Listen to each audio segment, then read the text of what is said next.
जैसे कि मैं कह रहा था कि वॉर शुरू हो चुकी है, तो मैं आज करने जाऊंगा ग्राउंड अटैक। और ये क्या दोस्तों, रोहान ने ले लिए है 3 स्टार ऑन 2 टॉप बेसिस। उसको टक्कर देने के लिए हमें बूस्ट पोशन का यूज करना पड़ेगा। अब इंतजार करना है कि हम होक्स को कहां से रिलीज करें। दुविधा हमारे सामने ये है, या तो मैं जाऊं 3 स्टार्स के लिए, या मैं इस बेस पे अटैक करके एक बार ट्राई करूं। और लूट देखकर मेरे मन में लालच जाग चुका है और प्रैक्टिस भी हो जाएगी दोस्तों। साथ के साथ ही मेरे ख्याल में 2 बातें आ रही हैं कि मैं इस अटैक को एग्जीक्यूट करूं कॉर्नर से फ्रॉम 6 o'clock।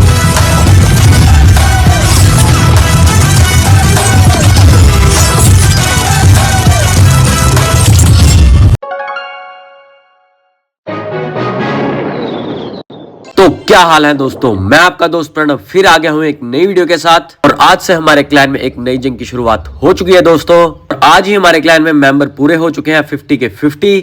लगता है मुझे कई मेंबर्स को किक आउट करना पड़ेगा जो इनएक्टिव पड़े हुए हैं। जैसे कि मैं कह रहा था कि वॉर शुरू हो चुकी है, तो मैं आज करने जाऊंगा ग्राउंड अटैक। पहला अटैक मैं करने जाऊंगा अपनी काला बादशाह वाली आईडी से। और आप आर्मी को देख सकते हैं, मैं लेकर जा रहा हूं 2 गोलैम, 2 पेका, बाकी विचेस और होक्स का कॉम्बिनेशन है। बस देखना ये है कि हम कैसे एग्जीक्यूट करते हैं इस अटैक को। और चलते हैं अपने पहले ओपोनेंट की ओर।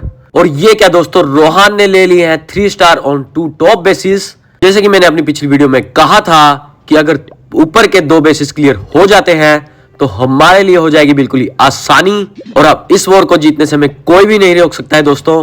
चलो देखते हैं दोस्तों कैसा गया है हमारा पहले नंबर पे अटैक। ये किया है सुपर येतिस से।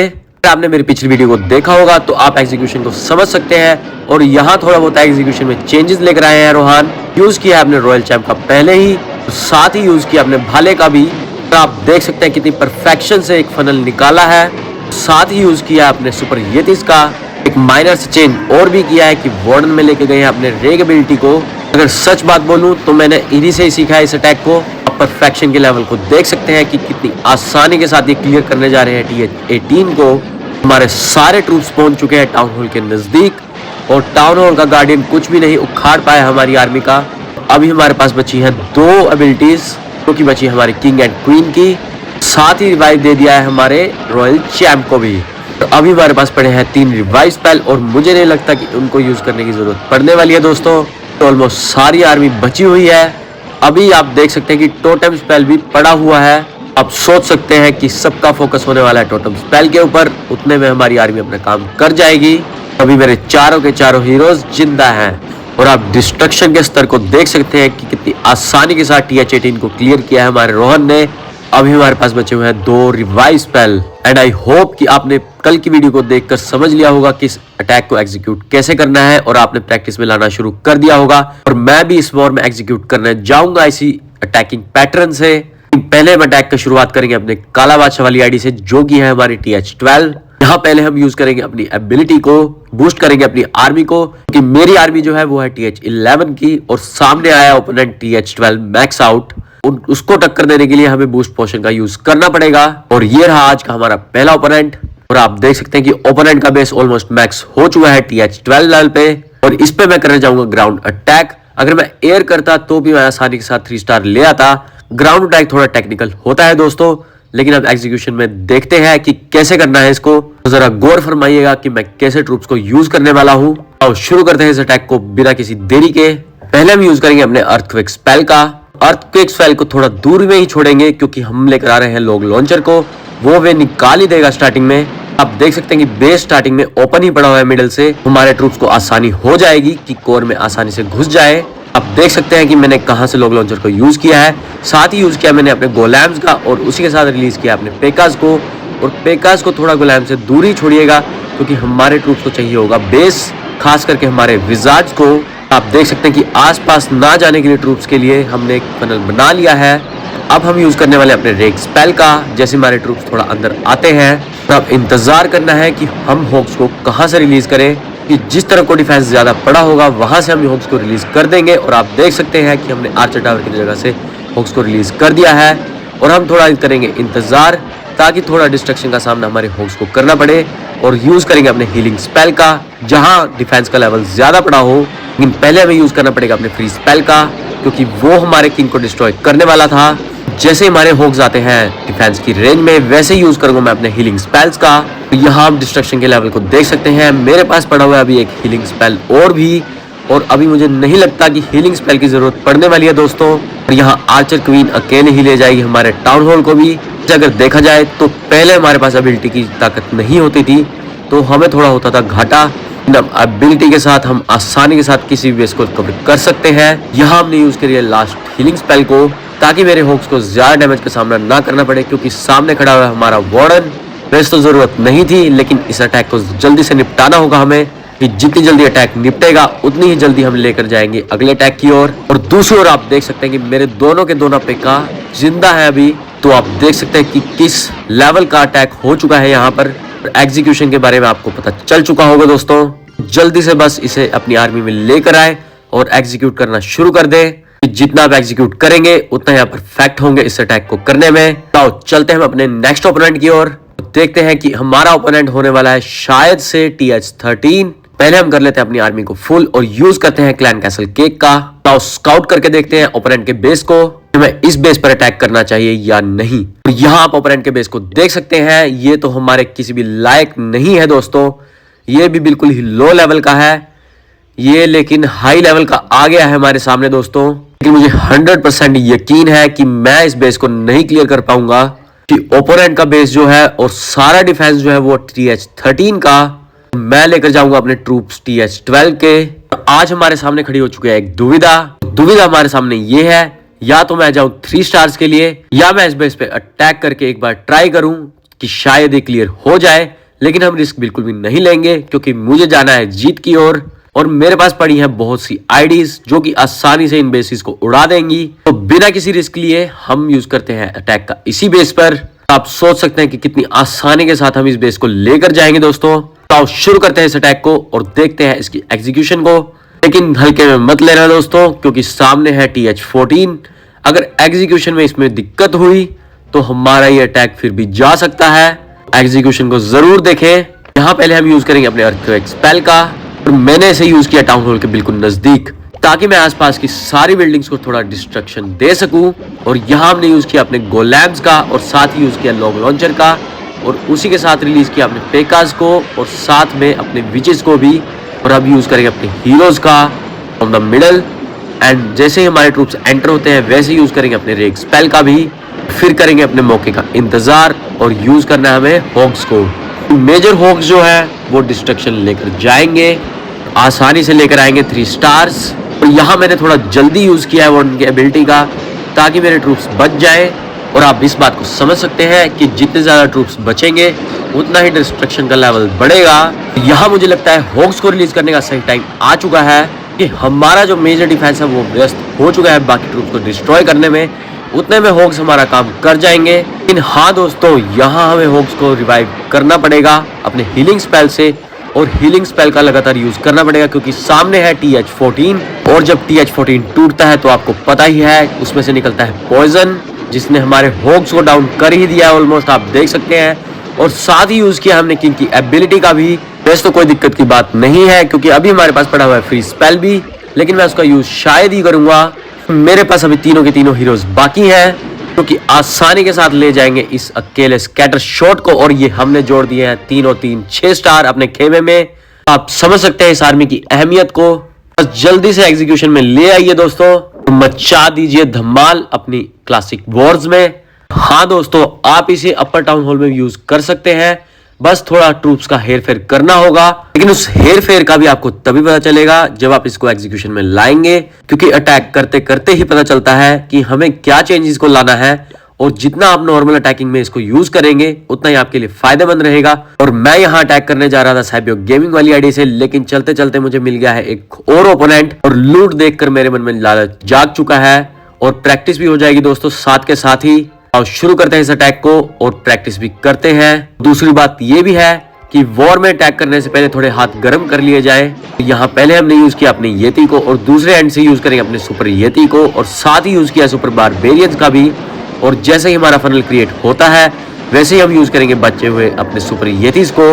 उसी के साथ रिलीज करेंगे अपने लॉन्ग लॉन्चर को भी, ताकि वो वे निकाल सके हमारे सुपर येतीज के अंदर जाने के लिए। और उसी के साथ यूज किया हमने वार्डन का भी, और बाकी बचे हुए हीरोज को टेक्निकली हमें छोड़ना पड़ेगा। मेन टेक्निकलिटी हमारी वहां यूज होगी जहां भी यूज करना मीनियन प्रिंस का, और यहाँ का एडी हमारा एक्टिव नहीं था तो हमने मीनियन प्रिंस को भी साथ में रिलीज कर दिया है। यहाँ आप देख सकते हैं कि मेरे सुपर येतीज अंदर एंटर हो चुके हैं, कुछ सुपर येतीज बाहर भी घूम रहे हैं, लेकिन ये बहुत ही अच्छी बात है कि जितने सुपर येतीज हमारे डाइवर्ट होंगे उतना ही हमारी आर्मी को आसानी होगी हर एंड से डिस्ट्रॉय करने की। यहाँ आप देख सकते हैं कि सुपर येतीज ने अपना धमाल मचाना शुरू कर दिया है, और यहाँ यूज कर दिया हमने वार्डन की एबिलिटी का भी, ताकि मेरा टाउन हॉल ज्यादा डिस्ट्रॉय ना कर पाए हमारे सुपर येतीज को। और अभी आप देख सकते हैं कि मैंने एक भी रिवाइव स्पेल का यूज नहीं किया है, यूज किया है तो सिर्फ टोटेम स्पेल का और रेग स्पेल का। और हमने यूज किया है दोबारा से रिवाइव स्पेल को, और जिंदा किया है अपने मीनियन प्रिंस को भी, कि आसपास कोई भी मुझे एयर डिफेंस नहीं दिख रहा है। वैसे यहाँ अगर मैं अपने मीनियन प्रिंस को जिंदा ना भी करता तो भी अटैक आसानी से क्लियर हो जाता, लेकिन रिवाइव स्पेल हमें थोड़ी आसानी देता है। शायद से ये सही समय होगा हमारे रॉयल चैम्प को भी जगाने का। तो आप देख सकते हैं कि मेरे चारों के चारों हीरोज जिंदा है, और अभी मेरे पास पड़े हैं 3 रिवाइव स्पेल। और जरा याद दिला दो दोस्तों कि ये आर्मी जो है वो है TH-15 की, और अभी हमने जो अटैक एग्जीक्यूट किया है TH-16 पे किया है। तो आप इस आर्मी की डिस्ट्रक्शन का अंदाजा लगा सकते हैं कि कितनी ओवर पावर्ड है। आओ चलते हैं अपने वॉर की ओर और देखते हैं ओपोनेंट का बेस कि क्या होने वाला है। यहाँ मैं अटैक करने वाला हूँ 7th नंबर पर, मैं एग्जिस्ट करता हूँ 8 नंबर पर, क्योंकि मैंने TH-16 कर लिया है तो हमारे लिए थोड़ा चैलेंजिंग होगा जरूर, लेकिन मैं बेसब्री से इंतजार कर रहा हूँ इस अटैकिंग स्ट्रेटेजी को वॉर में यूज करने का, क्योंकि आपने पिछली वीडियो में देखा होगा कि मैंने लगातार प्रैक्टिस से कितनी आसानी के साथ बेसिस को उड़ाया था, लेकिन असली पता चलता है वॉर में अटैक करने पर। और यहाँ आप ओपोनेंट के बेस को देख सकते हैं।